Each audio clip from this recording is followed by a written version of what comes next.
Hey guys, what's up? So I recently visited the Mahindra showroom because my friend was looking to purchase an EV and we took a look at the Mahindra BE6 Pack 3 variant. So this car at first impressions is a standout, is an eye-catching design. I mean, similarly on the lines of what the Tata Sierra does to your eyes when you look at it, the Mahindra BE6 has carved itself a very unique design concept, sharp lines, sporty look. I mean, this is kind of a dream car for every boy, for every child, for every kid. I mean, this is the kind of car every boy, every man wants to have, a sporty car, a smart and a handsome looking car. On top of it, those chunky 19-inch alloys do add a lot of character, do add a lot of muscle to the overall look and build of the car as well. Additionally, this car being available in a lot of different colors also gives it a different persona. So first impressions when I saw the B6, very impressed with the design. I mean, I had seen the B6 earlier, but up close this was the first time I was getting in the car. I mean, actually checking out the car for real, and I was quite happy and impressed with the overall look, the overall build and the overall design concept of the B6. But the one thing which I didn't really like is that the door handles at the rear are not present at the doors. They are integrated into the windows. I mean, I really don't know why manufacturers do this. I mean, I personally don't like it. You may like it and that's totally your choice. That being said, even I saw the same thing in the newly launched Renault Duster. The door handles are integrated into the windows. That is kind of a downgrade, I feel. Doesn't give that premium and a polished look. Although the front door handles, they have a flush door handles at the front. They could have implemented the same at the rear. Wouldn't have changed anything, would have looked much better. But the rear door handles have been integrated into the windows and are not like very easy to handle. Maybe this was the test vehicle and the door handles were really not good, but I personally did try to open the door handle. It was not as easy and simple as the action of a flush door handle. So that's one thing which I really didn't like at the exterior part. Coming to the interior, sat in the car, very sporty looking interior, although the middle bar which you can see between the driver's seat and the co-passenger seat, it was designed, or should I say the intention of that bar being to give a cockpit like feeling. Although I felt that this was kind of not needed. I mean, it's not serving any other purpose except being like a acting like a barricade in between. The overall design of it also a bit chunky. I mean, I personally didn't like the central bar going on out there. Of course, you may like it and that's totally fine. That being said, rest of the interior looks really neat, really sporty. I mean, the display is quite nice. The steering wheel design, okay. I didn't find it too attractive. Again, the door handles on the inside, they are completely redesigned. You have a strap, basically there is no handle as such, and that kind of gives it a more futuristic look, futuristic feel when you like pull the strap to open the door. That's also super nice. And the sunroof is quite big, although not openable sunroof. It's a fixed glass dome. I like that as well. That's totally cool because in practical terms we really never use the sunroof, and of course just having a glass dome actually helps in bringing in more light into the cabin and kind of gives a less claustrophobic feeling. That being said, the cabin is totally blacked out, black roof, black seats, everything is black.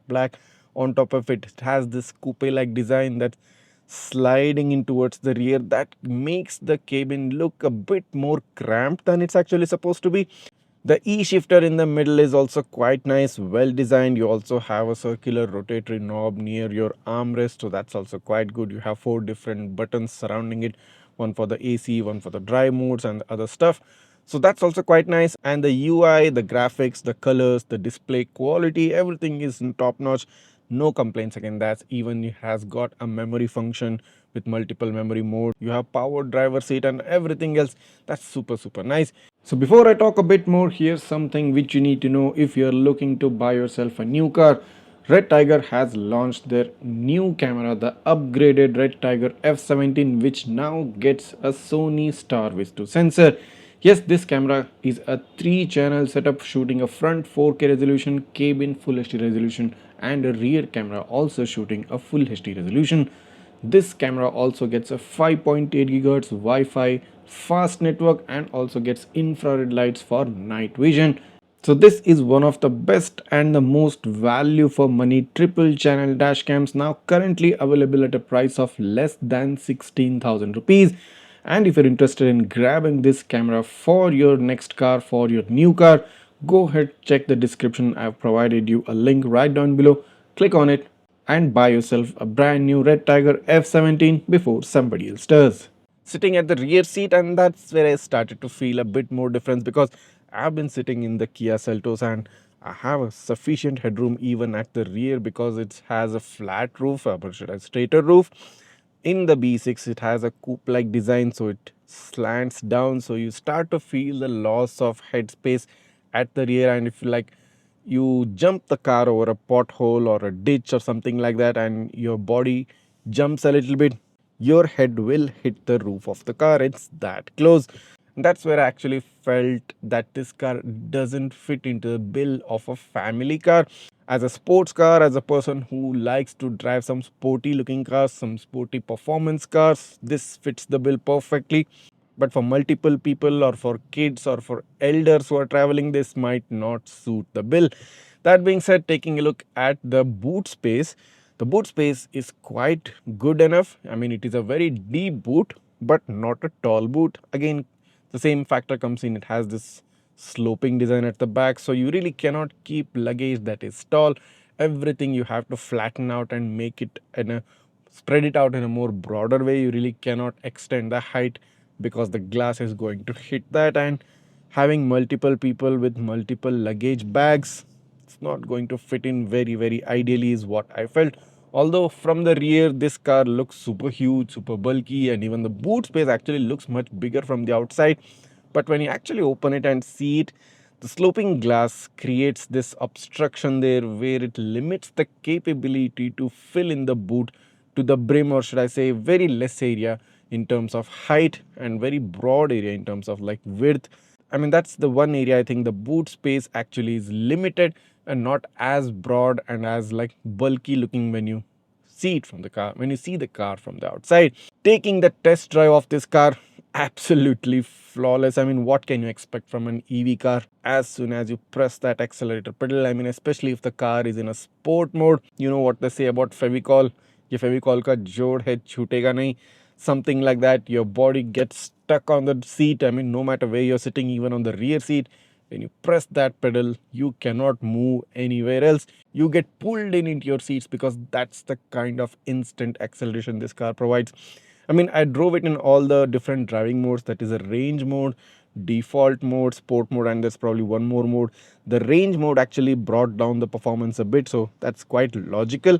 So you have a lesser response on the accelerator pedal, but in the sport mode, this is an absolute beast. I mean, if you're driving this on the highway on a sport mode, probably nobody can catch you.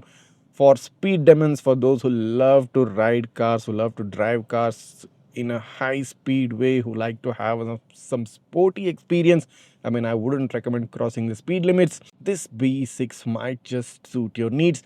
For those who want a very sporty looking car with a very sporty experience of the car, the B6 perfectly fits the bill. So the car which I was looking at, I inquired at the dealership. This came at an on-road price of 32 lakh rupees. Again, coming to the price aspect and the kind of value which you're getting in terms of cabin space, in terms of boot space, in terms of the overall feel of the car, I did feel it's a bit overpriced. I mean, could have been lesser for the top model I'm talking about, because I think at a price of 30 lakhs plus you can get better cars. Now again, what's better for you may not be better for me, so what's not better for you may be better for me. So this is a subjective thing, but personally I felt that 30 plus lakhs of an investment can get you a better car, can get you some better features, can get you more space, more practicality in those terms. I mean, if you're not looking for practicality, if you're not looking for space, if you're looking for just a sporty car, I mean, B6 is definitely the winner in those aspects. But if you're a family man looking for a family car, looking for a more space in the boot, more space at the rear, more luggage space, and all this stuff, and you're investing 30 lakhs in the B6, I didn't feel that this actually suits that particular part. So this was my first look and the first impressions of the Mahindra BE6 Pack 3. So what are your thoughts on the Mahindra BE6? Do make sure to write that down in the comments because that's going to help other people who are watching this video. to gain some more insight, to gain some more knowledge about the car. And of course, I'll be testing out many more cars in the future. I'll be trying out many more cars in the future. So if you don't want to miss some really nice videos on some really nice cars coming up in the future, go ahead, hit that subscribe button of Gizmobeep right now, smash that like button, and share this video with all your friends who are maybe looking to buy the Mahindra BE6. Thanks for watching and see you in the next one.